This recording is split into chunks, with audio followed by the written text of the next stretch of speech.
اطاعت امام واجب ہے، اگرچہ وہ رسول صلی اللہ علیہ وسلم کی مخالفت بھی کرتا ہو۔ امام مسلم نشاپوری نے اپنی صحیح میں حذیفہ کی روایت نقل کی ہے کہ رسول خدا صلی اللہ علیہ وسلم نے فرمایا،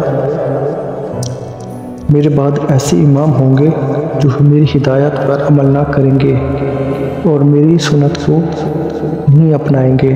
اور ان قریب ان میں سے ایسے افراد بھی ہوں گے جو شکل و صورت میں انسان دکھائی دیں گے لیکن ان کے دل شیاطین کے ہوں گے۔ حذیفہ کہتے ہیں، میں نے عرض کیا، یا رسول اللہ، اگر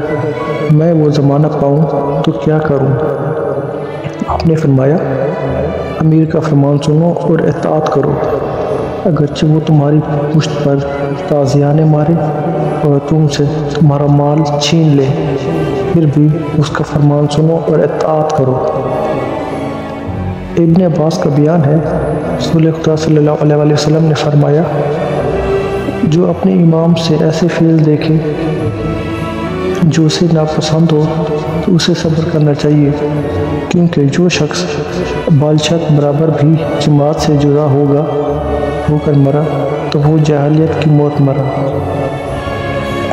ایک اور حدیث میں یوں مرقوم ہے، جو شخص بھی حکمران سے ایک بالچک جدا ہوا اور اس حالت میں مر گیا تو وہ جاہلیت کی موت مرا۔ واقعہ ہرا کے وقت عبداللہ بن عمر نے اپنے بھائی خواہوں اور اہل خاندان کو جمع کر کے کہا تھا، جس نے حاکم کی اطاعت سے ہاتھ کھینچا تو وہ قیامت کے دن خدا کے حضور اس طرح سے پیش ہوگا کہ اس کے پاس اپنے لیے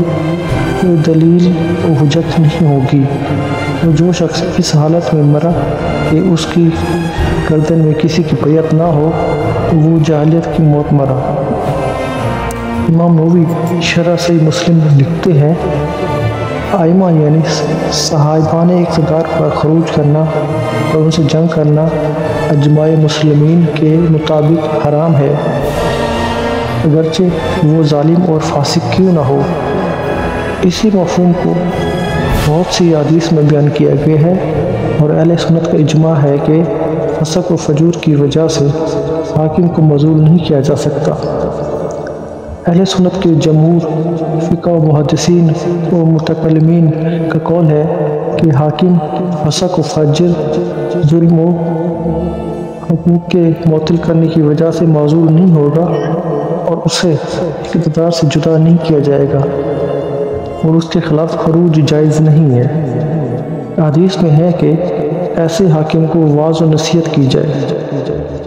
قاضی ابو بکر محمد بن طیب باقلانی المتوفی کتاب التمہید میں امام کی معزولی کے باب میں لکھتے ہیں،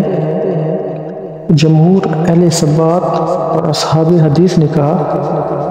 امام کو اس کے فسق و ظلم اور غصب اموال اور ناحق قتل اور حقوق کے ضیاع اور حدود کو معطل کرنے کی وجہ سے منصب امامت سے ہٹانا جائز نہیں ہے اور اس کے خلاف خروج حرام ہے، البتہ اس سے وعظ و نصیحت کرنی چاہیے۔ اس سلسلے کی بہت سی حدیثیں رسول خدا سے مروی ہیں۔ رسول خدا صلی اللہ علیہ وسلم کو فرمان ہے، تم حاکم کا فرمان سنو اور اطاعت کرو، اگرچہ تمہارا حاکم کان کٹا حبشی ہی کیوں نہ ہو، اور تم ہر نیک اور بد کے پیچھے نماز پڑھو۔ ایک روایت میں مذکور ہے، حضرت صلی اللہ علیہ وسلم نے فرمایا، اپنے ائمہ کی اطاعت کرو، اگرچہ وہ تیرا مال کھائیں اور تیری پشت پر تازیانے ماریں۔ متاخرین پیروان خلافت کا استدلال۔ بعد میں آنے والے مکتب خلافت سے وابستہ افراد اپنی خلافت و امامت کے متعلق دعویٰ کرتے ہیں کہ وہ شورا کی بنیادوں پر قائم تھی،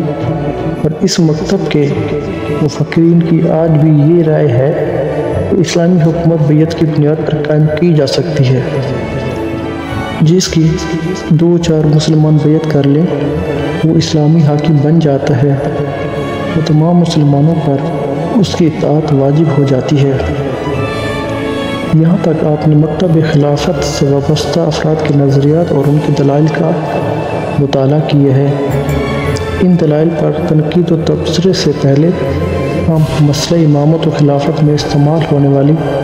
اصطلاحات کی تشریح کرنا چاہتے ہیں۔